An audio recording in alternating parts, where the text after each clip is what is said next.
I have to go to Spotify sometimes and look at look at my songs, feel like I'm making a set list. Such a humble flex. Like, yeah, I've had so many number ones. I just don't really, I forget some of them sometimes. Can you do it again?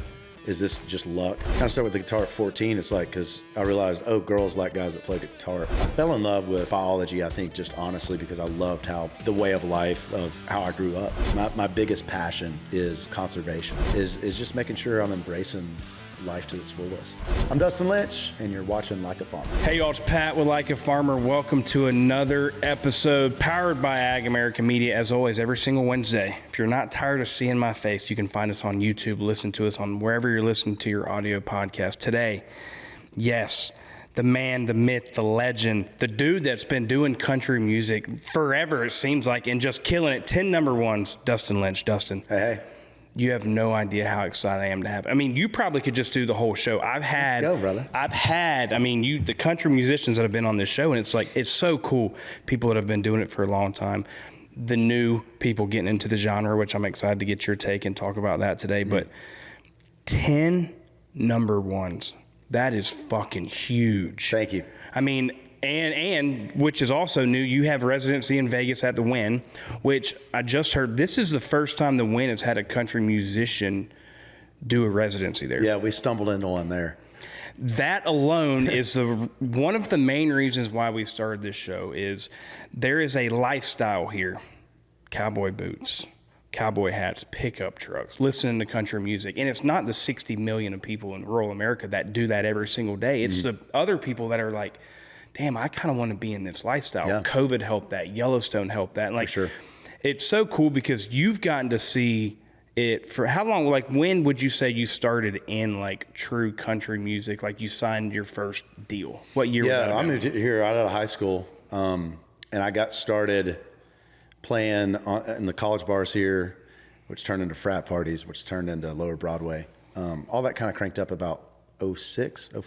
Okay, 05, 06 to now. And like, you've seen the change. Like, let's right from the beginning, what are your thoughts on this kind of new country and how it's I'm loving evolved? It. Yeah. I'm loving it. It's cool to see the pendulum swing back. I mean, I've been blessed, like you said, to be a part of the genre for a long time. And I came out with a song called Cowboys and Angels, which is very traditional. And I think would still hang in there today on radio as a traditional song. And then we went to the pendulum swing over to more pop leaning, rock leaning stuff. And now it seems like we're coming back and the audience is really embracing the country lifestyle and some more of that nostalgic 90s sound. So it's fun to be writing music and making new music right now. Do you know the 10 number ones on top of your head? I could probably get through them. I always forget. It's bad if I'm not looking. I have to go to Spotify sometimes and look at my songs, feel like I'm making a set list. What am I forgetting here? Oh yeah, where it's at. Such a humble flex. Like, yeah, I've had so many number ones. I just don't really, I forget some of them sometimes. Yeah. The first number one would have been Cowboys and Angels. Yep. And actually got to number 2. Okay. Yeah, it's still I would say my most impactful song and single that we've ever released. It's now climbed back up to one of our most streamed even after all these years. But yeah, it got to number 2. That was a tough. You're like, oh, we're actually gonna get this, and then it said at number 2. But it was great because it kind of made you want it even more after that. I've learned that the number on the chart really doesn't mean much at all except the number on the chart. It's all about how a song connects with the audience, and those are the songs you want to continue to play. You just hit it right on the head, and you've done number ones back then, you're doing number ones right now, and the audience has changed. Like, that's the cool thing about it. Is it connecting with my fan base? And you've been able to evolve and stay relevant. Like, that's so cool. And I hate outdating you. It's like I'm sitting here for the first 10 minutes just calling them old. And you are turning 40 this year though, right? I feel, that one's coming up. I feel, honestly, this is the most fun I've ever had making music. And I feel like I'm just now wrapping my arms around how I like to do it. I've got a great team around me right now, and we're having a lot of fun still chasing those songs. But then, back to the Wynn residency, I stumbled into like a brand, I don't even know how to describe it yet because it's brand new. It's like uncharted territory, this music that we're making, and we're kind of combining the dance world with the country world, and that's what those shows are kind of evolving to be. And it's allowing us to hit a whole new fan base. And now, like all of my writers, all of my creators and collabs, the collaborators that I like to work with, are, we're gunning for this new type of song we've never written. So it's like a shot in the arm. Cowboys and Angels came out 2012. And, you know, who thought in 2025 we're like getting to write a completely new genre of music, but we are. So I'm stoked. Can you give me the rundown, educate me, when you think about a residency in Vegas, what does that mean? I mean, is it and I'm sorry for it sounding maybe naive or something, but when you're at the Wynn, is it every weekend for a certain amount of time? It can be. Okay. How they do these, you know, and it's myself and a bunch of other acts that they announce throughout the year. It's sporadic, so they're smart, right? I mean, obviously they're in the game and doing it the best that anybody's doing it out there. So they're kind of having me out for certain times of the year where certain events are going on. So they'll have us out for spring break. Yep. I fit in great with that. Obviously. They'll have us out for like NASCAR. They'll have us out for NFR Rodeo or PBR, 4th of July, that type of stuff. So they're kind of curating music around the fan base that's probably going to be in town, hopefully winning money on our side, but for them losing money. That's so cool. You know how that works? Yeah, I do. But for me, what it means is a lot of fun. I get an awesome suite at the Wynn. I get a huge tab to go eat at steakhouses on. It's great, man. You get to live like a king and act like a king for a couple of days. It is important to say, and I want to continue to reiterate it. When this is the first time a country musician has been at Wynn for a residency, and that's just so cool to me. Yep. I want to back up, and you grew up here in Tennessee. Mm-hmm. I mean, tell me how that was. Were you doing anything else, sports? When did the whole, hey, I might actually can sing and be a country musician? Well, the dream started early. I was blessed to have, you know, the first house I remember being at, I was probably 4 or 5, but we had 11 acres. And my dad always had he always loved working out in the barn. We grew up dirt track racing and motocross.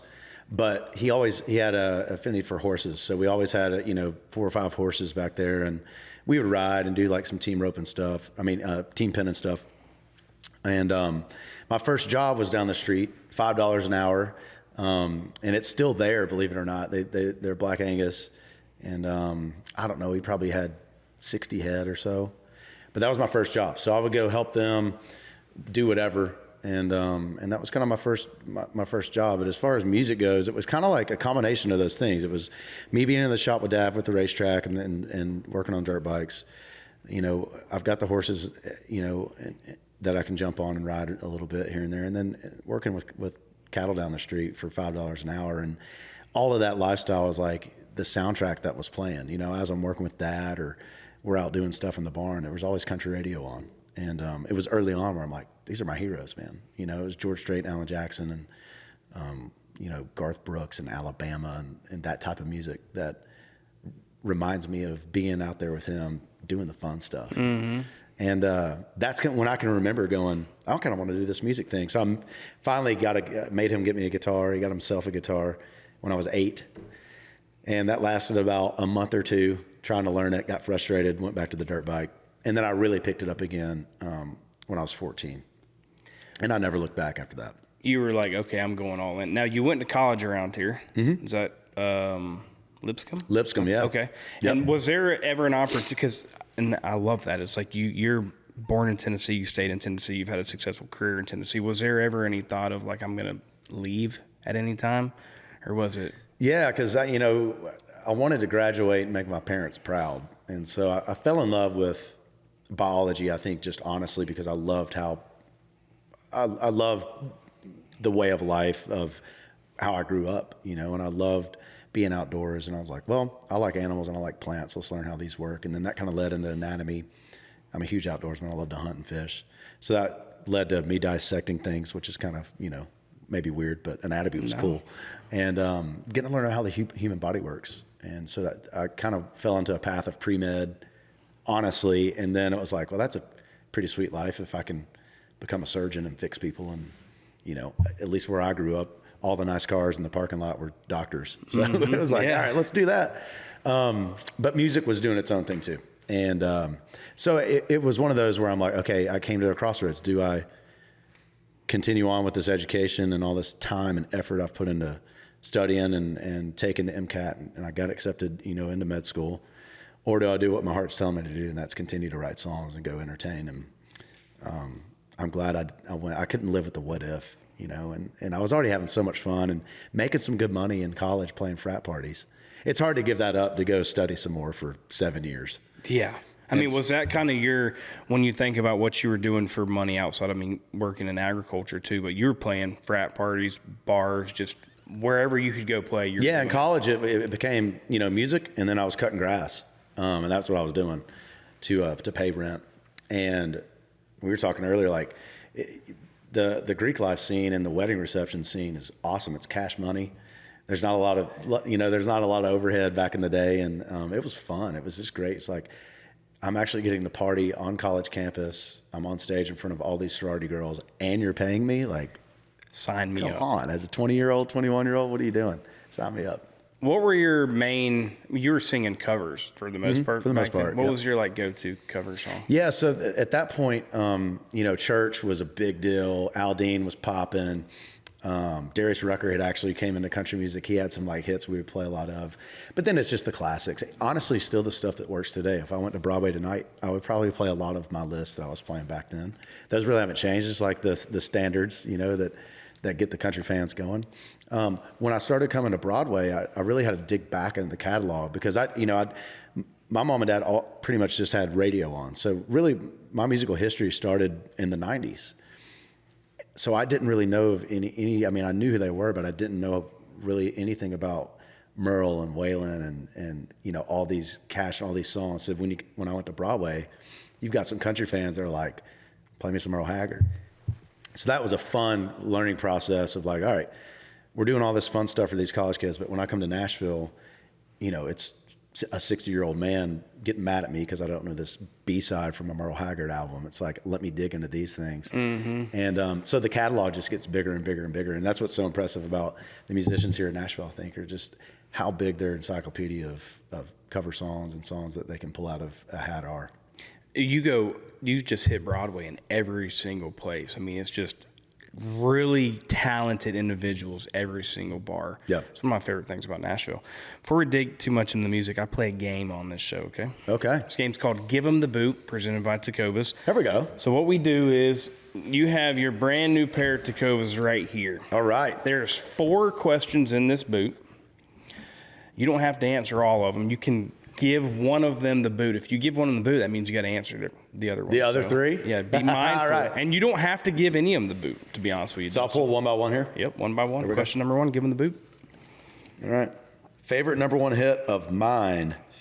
Ooh. It's a lot of them. I know. If I'm going to introduce my music to somebody that's never heard it, I would probably play them Small Town Boy. Let's go with that. Great one. When was that one? That was... Great question. I know. We'll have to fact check that one. Yeah. 20-something. Favorite Crash My Playa memory? Oh, my God. Yes.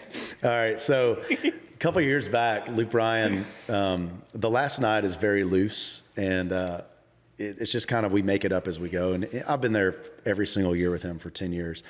And most of the Crash My Playa audience have been there multiple years. So everybody's on the same page of what this show is.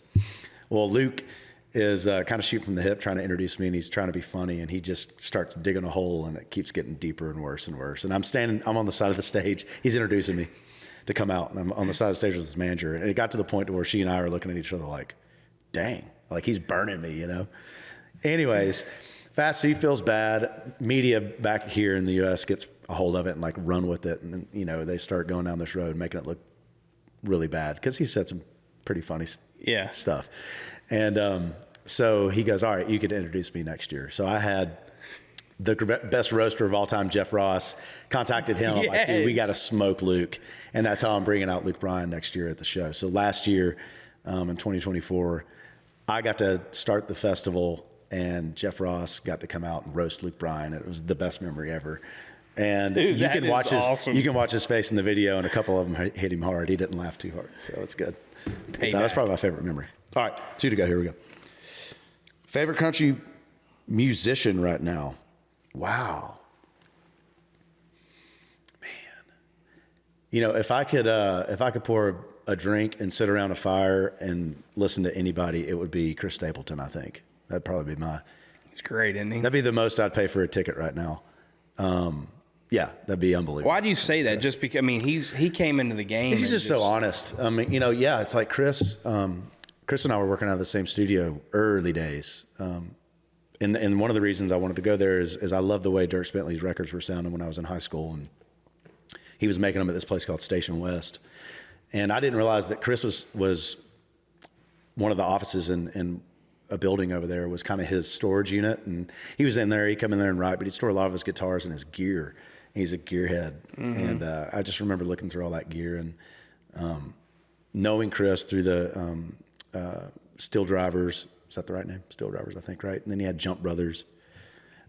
He's won awards in every genre, I think, except hip hop at this point. And he's just one of the greatest talents we have on earth. So beautiful voice, too. Without a doubt. Crazy. Yeah, and just his delivery, even on guitars, you can tell it's him. He's a very unique guy.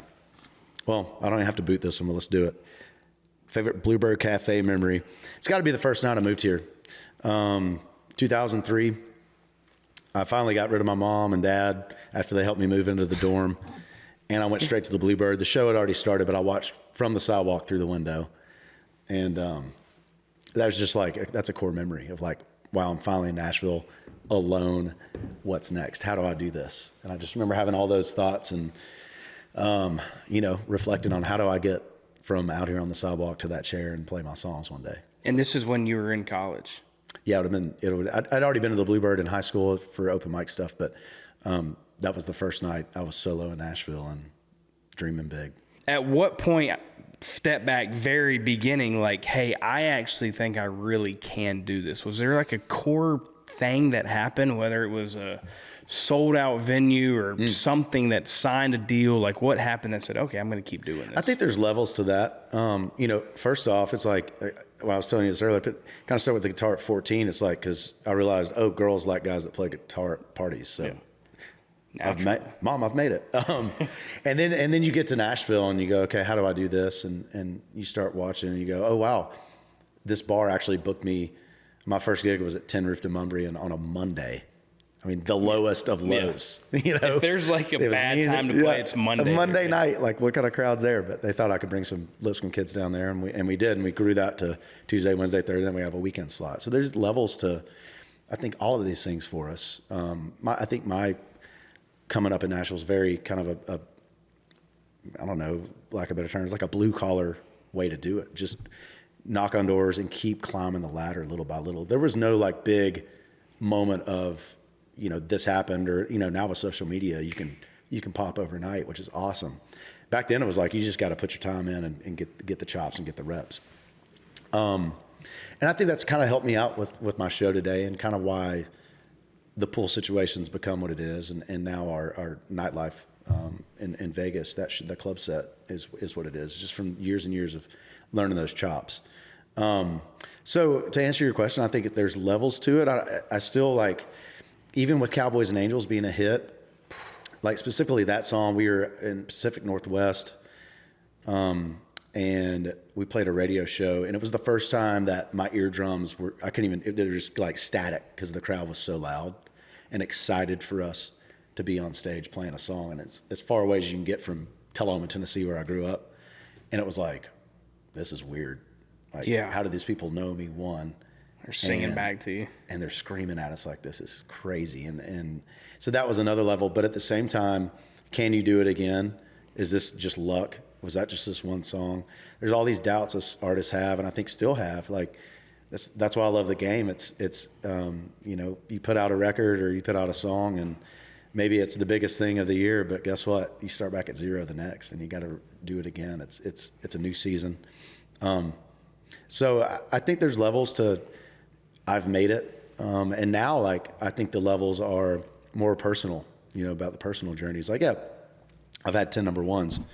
But how can I make the most out of my personal time and my personal life and make sure that I'm nurturing that as much as I'm nurturing chasing another number one song. Hey y'all, it's Pat with Like a Farmer. Are you looking to add some local flavors to your recipes? Well, visit freshfromflorida.com today, where you can browse hundreds of delicious recipes that bring Florida freshness to your table all year round. Become a Fresh from Florida member for free and create your own menus.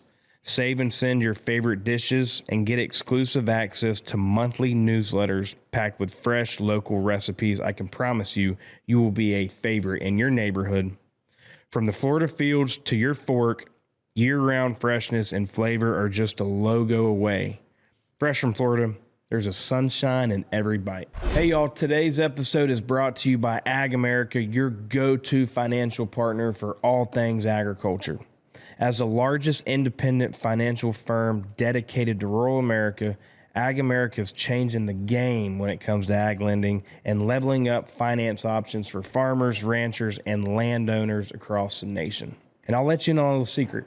The thing that sets this company apart from the rest is the people. They understand firsthand the unique needs of American farmers and ranchers because many of them grew up on farms themselves. They take a farmer-focused approach to finance, prioritizing relationships over transactions to help you build a stronger financial foundation for you and your family. So whether you're looking to buy land or secure working capital, Ag America has your back. Visit agamerica.com today to learn more and see how they can help you achieve long-term financial success. Because when farmers thrive, we all do.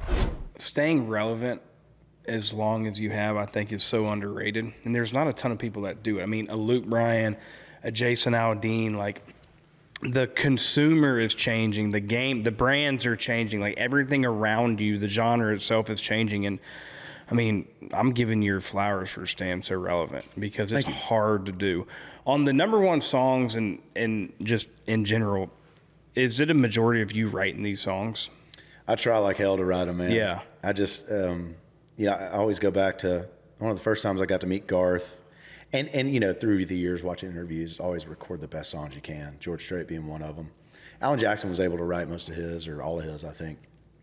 You look at Garth and Strait, and most of those are outside songs. And there's just so many talented guys and girls here. Like this morning I wake up and I've got some great songwriters going, hey, we're going to try for this this project we're working on, which is, our new genre we're kind of making up today. And it's like, they're the best in the world doing it focused while I'm doing a podcast, right? Yep. So I try to write a lot of it. I'm lucky if I can get half of mine on the record.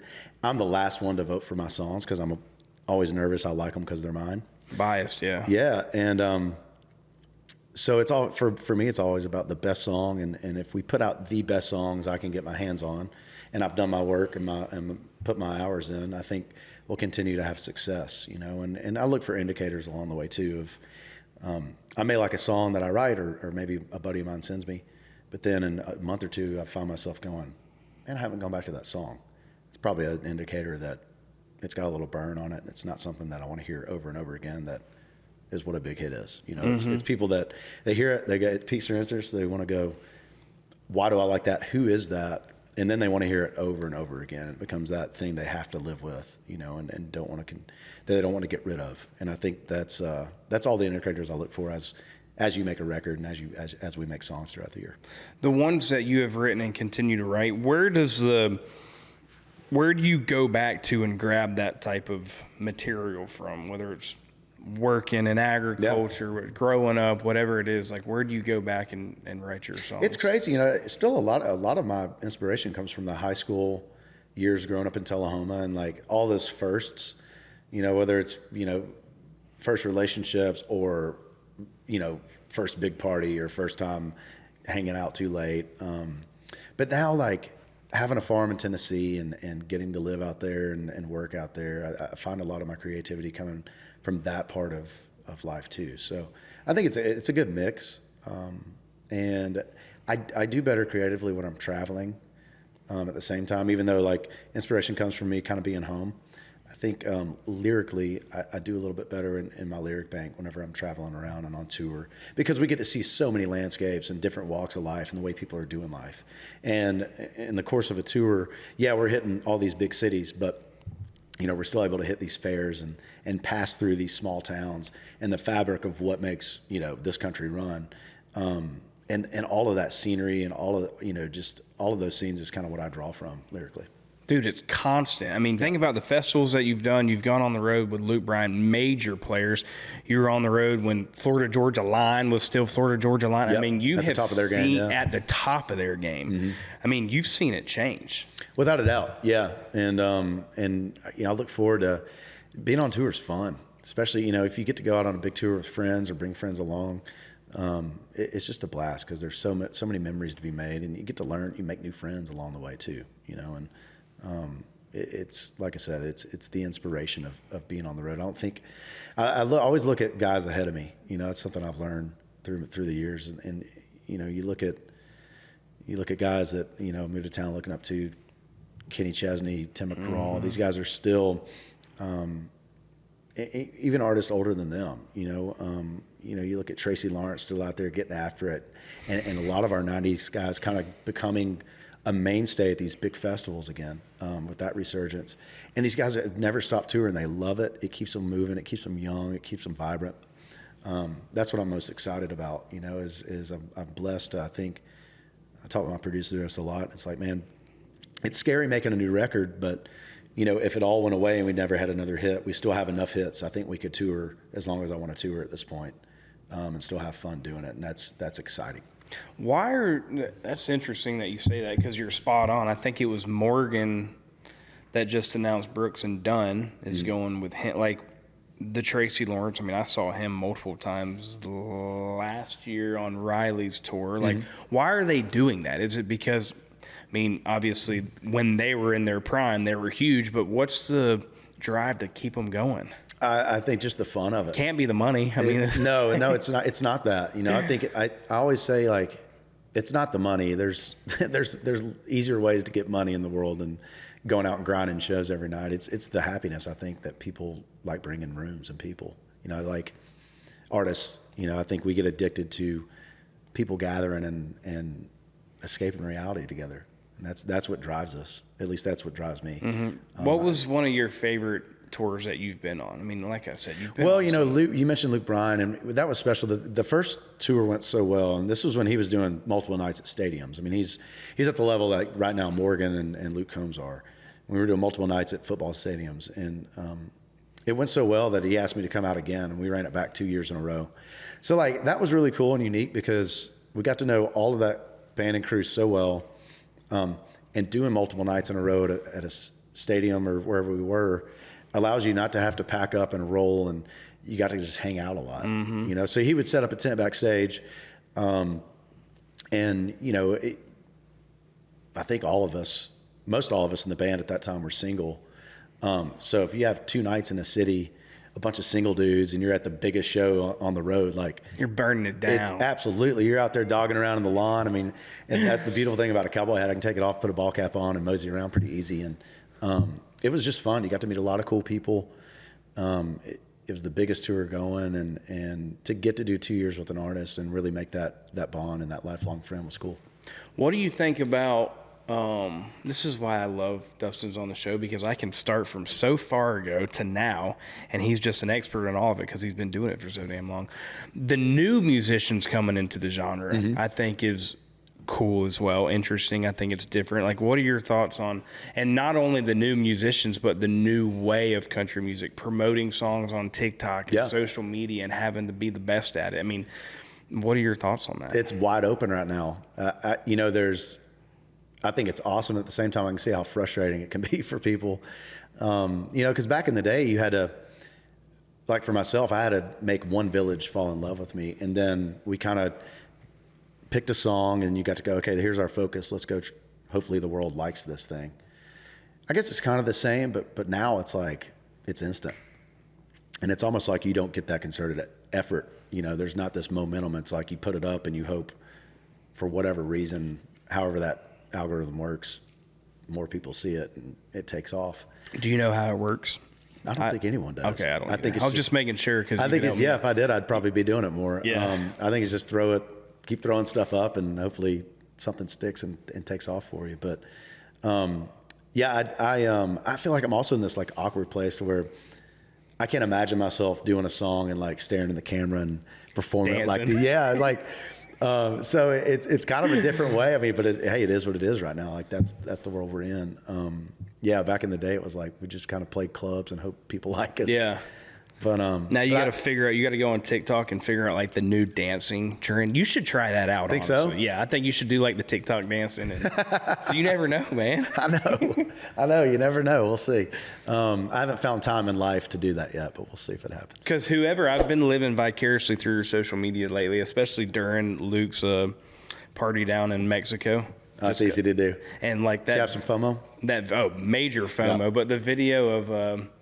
I think you're like in a captain outfit. Mm-hmm. I mean, that was just fantastic. So shout out Dustin's content creator. Yeah, we had a theme party this year. It's called Get Nautical, and we showed up we had a costume change too. I changed into, I guess, a different captain outfit, but came out with a smoker's jacket, and Hugh Hefner'd it up. But it's just fun, man. I think the way, back to country music and how it's made, we're still, in a way, we're writing a little bit more traditional now than we were 3 years ago, up to 8 years ago. It's back to guitars and real lyric in these writing rooms more so than it has been. It got pretty track heavy, and I think, just like anything, it evolves. But it seems like now more in our writing rooms, it's more about the lyric and the idea behind the song than it has been as of recent. So it's cool to see it go back to that. I'm excited to be writing songs and creating. This year's, for me, is going to be really busy. We've already recorded, some stuff, but I'm looking to put out 3 separate projects throughout the year. So I'm busy. I'll be busy in the studio. 3 projects this year. 3 projects this year. One being that's going to feed our nightlife. Yep. That the more up dance genre music. We got to figure out a name for it. We need to name it. Okay. I don't know more what to call it upbeat dancing type of country music. Yeah. Okay. I mean, YEE-DM is kind of what it's called, I guess, right now. YEE-DM. YEE-DM. So, I'm working on that. I haven't heard about that one. I like that. Yeah, working on that. And then, so it's going to be a busy year of creativity for me. And it's back to, a great idea, a great lyric, and a great melody. That's never going to change in country music. What do you think about, and it's cool because you're kind of doing the reverse. I mean, I just said Wynn's never had a country musician. Now you're coming in there because it seems like they have some sort of data that they're looking at, like this makes sense. But on the reverse side, it's like Post doing a country album. Yeah. I heard the other day that Big X the Plug wants to get into country. Yeah. Why is that? Man, I think everybody... It's like the party genre now. It used to be hip hop. It is. I think... 2 things. I guess I can answer this 2 ways. Country music fans love to have a good time. Club owners, bar owners, casinos love country music fans because they like to have a good time. They like to drink. They like to party. They're always in a good mood. I think that's steering that ship a lot. We can talk about the success that, or maybe the butt kicking that Morgan and Luke Combs and even the crossover success Kane Brown has had in the past 5-6 years, where these artists that are used to dominating a genre are now going, wait, they're getting more airplay than me. I think that's allowed them to go, wait, these guys they've got their arms open, and we got our arms open, and let's dap it up and make some music together. I think there's a very collaborative spirit right now between all the genres. I think the evolution of the rock genre, really country music, gobbling it up, led us to this point too. All of us deep down miss Three Doors Down. We miss Limp Bizkit. We miss Linkin Park. We miss Nickelback. But you see Creed coming back and Nickelback coming back, all these tours. I think it's just a timing thing with that genre. Dude, Brantley Gilbert and Nickelback tour was fucking unbelievable. Yeah, right? Like, who would ever think about that? And it was a show. I mean, it was a jam. Absolutely. Yeah. So I think it's just a culmination of all those things, and the success, the worldwide success of Yellowstone, that TV show being such a monster, and it making a cultural movement. I was down doing some shows in Brazil, and even down in Brazil, it's a huge movement down there. Like, they love the show Yellowstone. And so it's a worldwide monster. That it's a phenomenon that I think the world's latching onto, and it's just a combination of all those things that's leading. I think these top 40 artists, if you want to call them that, coming in here. But Post has always been a huge country fan. Mm-hmm. I mean, I was with him. he was playing Marathon here in Nashville. I think it holds 1,500 people. Years ago, I was with him on his bus, and he's listening to Hank and Merle, and that's before he went on stage. That's what he's playing: smoking cigarettes, drinking vodka, and talking country music. So like, it's honest for him, and I love how Post has done it, man. He's worked with everybody in Nashville. He's played the right spots. He's given, I think, respect and time to the genre the way it deserves, and that's why it's working. And I think the country music fan can see through that if you don't do it the right way. Do you have any collabs that we can announce right now? I mean, the Jelly Roll one, Chevrolet, was unbelievable. I told you that before we got on. Yeah, that was a really cool organic collab. That one started recognizing how well Jelly was connecting during COVID with his fan base online, because we're all trying to figure out, like, how do we stay connected with our fan bases? Yep. And Jelly's like, his interaction was through the roof. It was like 10x what any country artist was having. And I was just talking about that with my producer, Zach Crowell, not knowing they had a history. He's like, dude, I used to make all the Jelly beats. Let me hit them up. So we did. And they got to talking about doing a country record. And so they kind of started in on that country record. And that's when Chevrolet came across our desk, and it was like, hey, this would be really cool if we both could be on the song and maybe land a Chevy commercial out of it. We never thought it would be a single or anything. And of course we do it, and the album comes out and it raised its hand. I was like, this is the no-brainer hit to put out. So that's how it happened. Who's somebody that you would want to do a collaboration today? Like, to kind of mix, if you could choose to mix a country with another genre, yeah. Wow. Dustin Lynch, Nelly collab. Or something like that. Yeah, man, I love, gosh, that's tough. I would like to do something with, like, maybe Black, or maybe even like, SZA would be awesome. I love R&B. Like, my biggest crush right now is Tyla. Like, some sort of Afrobeat thing could be cool. Maybe something like that, like out of genre like that, would be really cool. I could see that. Yeah. What outside of country music, like, what does Dustin Lynch do? I mean, we talked about golf a little bit. Yeah, I'm getting back into golf, which is fun. I neglected that for so many years, and my band finally dogged me enough to where we're out playing again, and not a lot, but enough to get it around. I'm outside, man. I love the outdoors. My biggest passion is conservation. And land management and habitat management. And with that, I love being outside, and I love the chess match of how do I make my land better habitat for deer and turkey here in Tennessee, because I love to hunt. There's nothing better than planting something, watching it grow, and then having my animals come eat and watch them do life. I mean, it's the coolest thing ever. I kind of rehabbing this farm in Tennessee right now. It's a huge undertaking, but it's amazing to see how much the wildlife has already improved the first 5 years, and we're just getting started with it. I love that. I'm running some cows out there with my neighbors, which is a lot of fun. So we calf usually in March, April.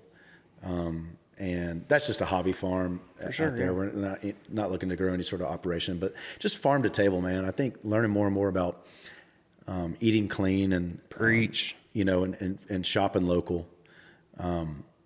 That's what inspires me. I think about that literally every day, probably too much. I know I need to hire some help out there. I'm doing too much work out there and probably not enough music at the moment, but that's my passion. I just love being outdoors. And when it comes to summertime, I'm an avid boater, man. I love to be on the water and drinking and listening to music and surfing behind the boat, wake surfing or wakeboarding. That's a great part of life. That's the life right there. That's it. What do you have coming up this year? Tour announced or not announced yet? Somebody? We have some one-off dates. We have a huge date in April at Red Rocks in Colorado, which is bucket list venue for us. April 16th. That's This will be your first time playing. That'll be our first time headlining. Yeah, I've never played it. Thank you. Yeah, it was like a bucket list for us to get to headline that, and we're doing it in a partnership with Coors Banquet. Well, I probably can't say that on this podcast, can I? Anyways, that's okay. But it benefits. We're benefiting the Wildland Firefighter Association. So, all the proceeds are going back to those families and those hot spotters that jump out and fight fires in the mountains, which is pretty cool. Dude, that is awesome. Yeah. What you say dream venue, and that's interesting, with how long you've been doing it. Do you have any other dream, like when you've been doing this for so long, you got 10 number ones, you're killing it. Like, what are some goals and like achievements that you still haven't done in your mind that you'd like to do? Yeah, I mean, I think the biggest for me is continuing to grow our fan base. I've got a clothing brand I'm a part of called Stay Country right now. Continue to grow that fan base. It's so cool to be working in that creative space and I've got a great team that's kind of taken that over and really just grow the culture. You know, I love bringing people together, like-minded people together and celebrating. And that's what my music's hopefully it's all about and all for. At least that's the goal. You know, in the Stay Country family as well. I've got a lot of other business endeavors that are fun and you know, outside of the entertainment industry, which is a lot of fun too. But I think for me, like main focus outside of work is just making sure I'm embracing life to its fullest, you know, but being smart about it, not saying yes to too many fun things because opportunities can be endless if you want them. But you know, getting to explore life and just being present, living in the moment, and being open to whatever life brings me. How much longer do you think you're going to be doing this? Forever. Yeah. Hell So yeah. I mean, we talked about it a little bit. It's like Brooks and Dunn, the whole thing with Tracy Lawrence. I mean, you've seen Kenny continues to do it. Yeah. George continues to do it. And it's like now it's just a damn game to the king. It's like, yeah, this is my last show. And everybody just comes and he sells it out and then he'll trick you. Actually, He can't get rid of it. I know. It's great. I think that speaks volumes to what it is. It's not about the money or the fame at that point. I mean, those guys don't need any of that, right? It's about just the love and the passion of making music, and that's inspiring to me. To look at Chesney, you know, back to McGraw, these guys that are living life just to the fullest. It seems like they're in great shape, physically and mentally, and still. Kenny, like that dude stays in shape, man. Yeah, and having fun and staying active. It's inspiring, you know, to see guys way ahead in their years than I am.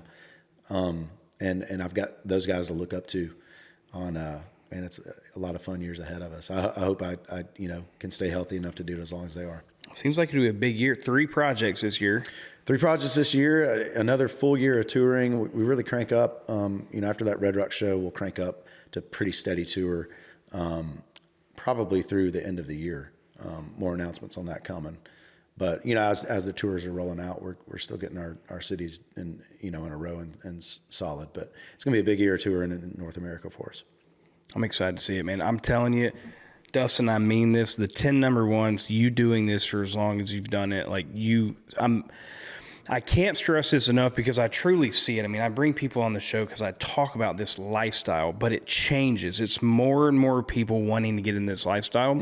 And then when you think about the genre, that's the definition of this lifestyle. It's a different listener every single day. And for you to stay as relevant as you have is unbelievable. And I talked about it the other day when I found out you were coming on the show. Like, that's really cool because I can give you the list. I mean, it's not that big. It's an Aldean, it's a Luke Bryan, it's a Dustin Lynch.